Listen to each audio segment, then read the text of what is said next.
Assalamualaikum warahmatullahi wabarakatuh. Perkenalkan, nama saya Aziz Haji. Saya dari kelas analisa berorientasi objek. Dosen pembimbing saya yaitu Ibu Sian Pramadona Hasaludin, Eskom Mkom. Kali ini saya akan membagikan UAS yang diberikan kepada saya itu untuk mempresentasikan salah satu materi yang diberikan kepada saya. Baiklah, saya akan mengesernya terlebih dahulu. Oke, saya akan memilih materi ini ya, UML Use Case Diagram, karena menurut saya ini sangat penting. Ini kita buka aja materinya. Oke, kenapa penting? Karena tanpa adanya use case diagram ini, kita membuat aplikasi itu tidak tahu tujuan atau fitur ini akan tertuju untuk apa, untuk jangka panjang ya. Jadi semacam flow bisnis dari aplikasi yang kita buat. Jikalau kita tidak tahu tujuannya dalam membuat aplikasi tersebut, maka aplikasi tersebut tidak akan dapat berkembang atau bisa juga kemungkinan tidak akan dipakai kalau kita tidak tahu tujuan dari aplikasi tersebut. Kemudian dengan adanya UML diagram ini, kamu dapat speed requirement untuk tim tersebut. Jadi tugas yang dalam kelompok itu bisa kita bagi, sehingga dapat teratur dalam pembuatan aplikasi. Oke. Nah, dalam UML case diagram ini tersebut, kita juga bisa membaca requirement yang diminta oleh user. Nah, user itu biasanya akan meminta sebuah requirement. Misal dalam pembuatan aplikasi itu ada fiturnya CRUD, ada fitur login, ada fitur integrasi dan sebagainya. Oke, ini kita lewatkan dulu. Nah, ini use case. Nah, setiap aspek lain dari desain sistem menangkap apa yang diperlukan, dan tampilan bentuk lain pada model kemudian menunjukkan bagaimana persyaratan dipenuhi. Nah, jadi requirement yang diberikan oleh user itu kita implementasikan ke dalam use case diagram, bagaimana sebuah permintaan itu dapat dipenuhi. Misal harus login terlebih dahulu, harus mengisi field terlebih dahulu gitu. Use case tersendiri terbagi menjadi 4 ya, dan 5 ini dirangkumkan menjadi namanya use case view. Jadi ada logical view, process view, physical view, development view. Jika dirangkum menjadi use case view. Nah, ini use case itu mendorong pendeteksian awal kebutuhan user. Nah, benar kan? Apa dia kebutuhan user itu buat aplikasi itu untuk apa? Project ini, dan pengembangannya ke depan itu bagaimana gitu. Kemudian kurangnya pemenuhan pada proyek akan mempengaruhi biaya yang dikeluarkan. Penemuan kebutuhan di awal akan memperkecil biaya akhir project. Iya. Jadi jika kita udah paham tentang alur yang atau permintaan user tersebut dan kita tahu alurnya, maka kita bisa memperincikan biaya-biaya yang akan dikeluarkan dalam tahap development gitu.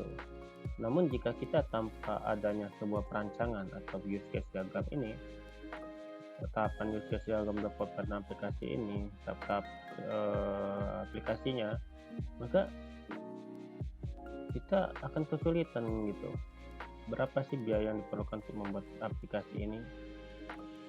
Terus kita bisa menskalakan aplikasi ini termasuk aplikasi besar atau aplikasi kecil. Nah, namun jika kita menemunya itu di akhir dalam pembuatan proyek, maka kita akan mengalami kerugian biaya yang tidak kita ketahui, yang kita kira itu kecil ternyata itu besar gitu. maka ini sangat diperhitungkan ya. Awal pembuatan aplikasi ini sangat diperhitungkan. Nah, ini salah satu contoh nih. Misal ada requirement A1, yaitu sebuah content management system ya, yaitu CMS. Nah, ini akan mungkin administrator untuk membuat akun blog baru. Nah, ini ada fitur membuat akun blog baru, berarti ada fitur register. Kemudian aktornya itu administrator.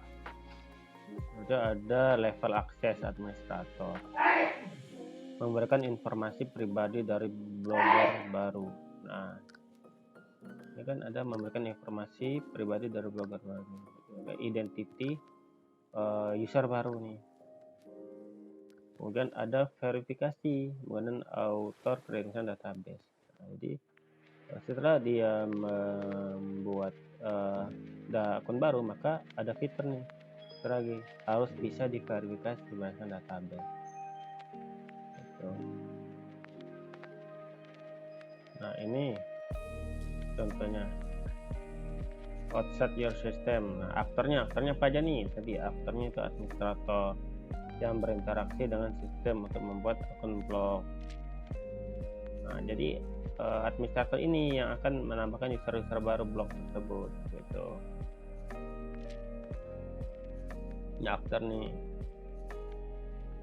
identifikasi aktor. Nah, untuk memutuskan apakah ini sebuah aktor atau tidak cukup rumit dan merupakan sesuatu yang harus dipelajari berdasarkan pengalaman. Iya, jadi jadi user itu hanya memberikan sebuah keinginan gitu.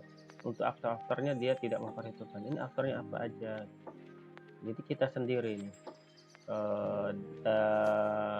menentukan aktor-aktor apa saja nih sih yang akan berinteraksi dalam aplikasi tersebut. So, aktor tidak harus seorang pada aplikasi B2B, aktor bisa membawa sistem lain. Nah, iya.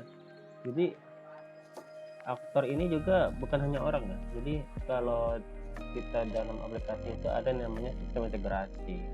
Contohnya saja misal aplikasi kita mau integrasi dengan Facebook, Google dalam sistem hal pendaftaran gitu ya, bahkan Twitter bisa, itu bisa termasuk ke dalam aktor. Nah, here company to ask yourself when trying to identify aktor. Nah, ini sebuah contoh flowchart ya. Nah, apakah aktor pas interaksi dengan sistem gitu ya, dapat mengganti di sistem. Contoh untuk mengidentifikasi apakah dia itu sebuah aktor atau tidak. Aktor misalnya adalah user khusus di mana menjaga bahwa seseorang dapat melakukan apapun biasa dapat lakukan. Oh ya, jadi ada sebuah level akses yang tinggi, yaitu bisa melebihi user biasa. Contohnya administrator. Administrator itu bisa biasanya untuk CRUD ya. Tapi dia dalam hal levelnya lebih tinggi, bisa menghapus akun user lagi begitu. Nah, inilah contohnya. Nah, balik lagi kita ke use case nih. Contoh use case pertama, create new blog account. Nah, kejadian pekerjaan apa yang dilakukan oleh sistem dari aktor yang bersangkutan. Apa yang dilakukan oleh sistem dari aktor yang bersangkutan. Semua model yang intinya use case ini bagaimana sih sistem itu bisa membuat sebuah akun baru blog. Nah, gitu. Nah, ini manfaat model use case digunakan untuk berkomunikasi dengan end user dan domain export. Nah, maksudnya di sini ya end user tadi user ya, permintaan user. Jadi kita tuh akan mempresentasikan gitu alur dari aplikasi tersebut, bagaimana bisa mencapai kebutuhan yang dia inginkan gitu. Digunakan untuk mengidentifikasi. Nah, identifikasi ya, jadi siapa saja sih yang memakai sistem ini, terus bagaimana sih interaksi antara aktor tersebut, baik itu administrator sama user gitu. digunakan untuk verifikasi. Iya, jadi ketika dia udah daftar ya, dia akan diverifikasi gitu. Nah juga dia tuh selain itu ada juga diverifikasi lagi, fitur ini udah sesuai belum dengan permintaan dari user tersebut gitu. Nah kita langsung aja komunikasi lain. Nah ini contoh dari komunikasi lainnya, garis komunikasi gitu. Jadi ini untuk bisa melihat keterikatan antara administrator dengan user ketika login gitu. Dan dia akan diverifikasi oleh author credential database. Nah, berarti ada 3 ya.